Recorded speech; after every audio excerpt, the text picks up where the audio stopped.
হরপ্পা সভ্যতা পৃথিবীর সবচেয়ে উন্নত প্রাচীন সভ্যতা না ইতিহাসের সবচেয়ে বড় রহস্য? আজ থেকে প্রায় ৫,০০০ বছর আগে যখন পৃথিবীর অধিকাংশ মানুষ গুহায় বসবাস করত, পাথরের অস্ত্র ব্যবহার করত, ঠিক তখনই এই উপমহাদেশে গড়ে উঠেছিল একটি নিখুঁত শহর।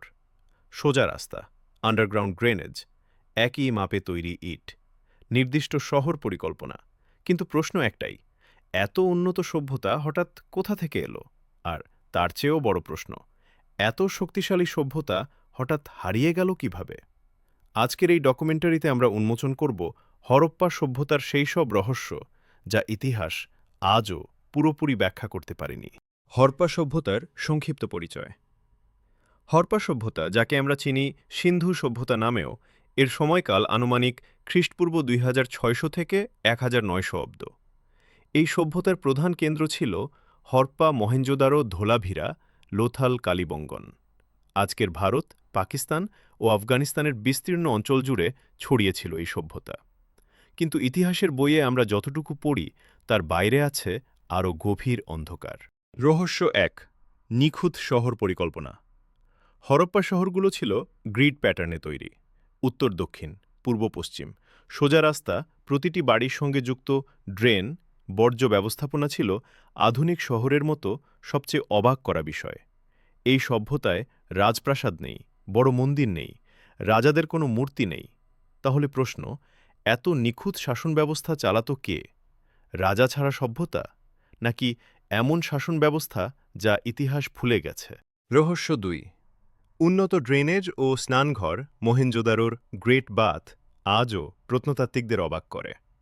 পাকা ইট, জলরোধী প্রলেপ, নির্দিষ্ট পানি প্রবেশ ও নিষ্কাশন ব্যবস্থা। অনেকে বলেন এটি ছিল ধর্মীয় স্নানের জায়গা।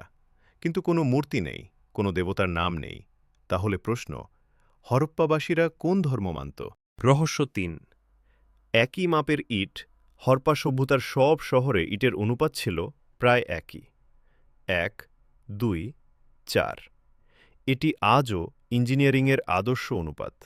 প্রশ্ন হল, এত বড় এলাকায় একই স্ট্যান্ডার্ডকে নির্ধারণ করেছিল কেন্দ্রীয় সরকার, নাকি কোনো অজানা জ্ঞান ব্যবস্থা?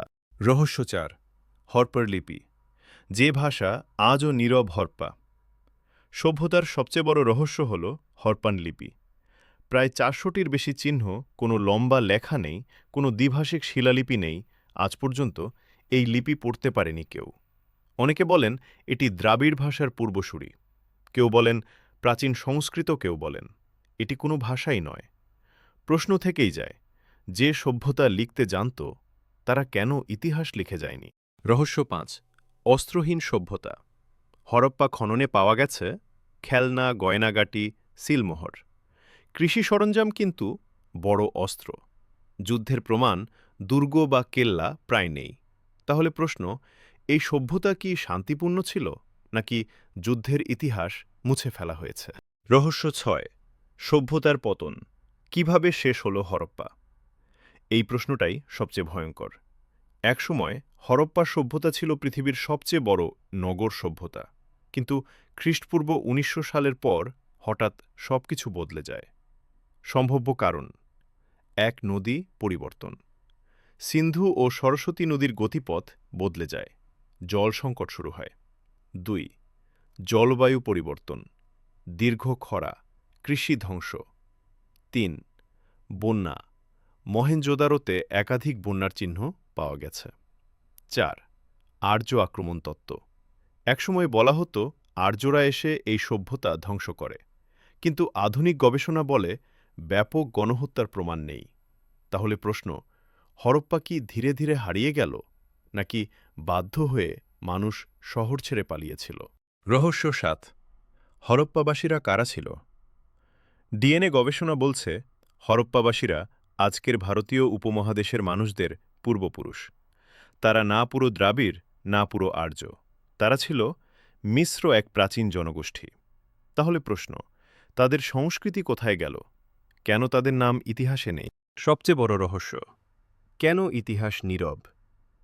মিশর, মেসোপটেমিয়া, রোম সব সভ্যতা রেখে গেছে, রাজাদের নাম, যুদ্ধের গল্প, দেবতার কাহিনী। কিন্তু হরপ্পা? কোনো রাজা নেই, কোনো দেবতার নাম নেই, কোনো যুদ্ধের কাহিনী নেই।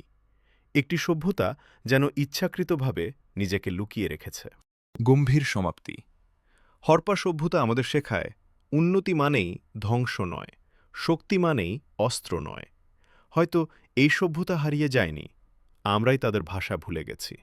আর যতদিন হরপ্পার লিপি নীরব থাকবে, ততদিন ইতিহাসের সবচেয়ে বড় প্রশ্নটা রয়ে যাবে, হরপ্পা সভ্যতা সত্যি কে ছিল?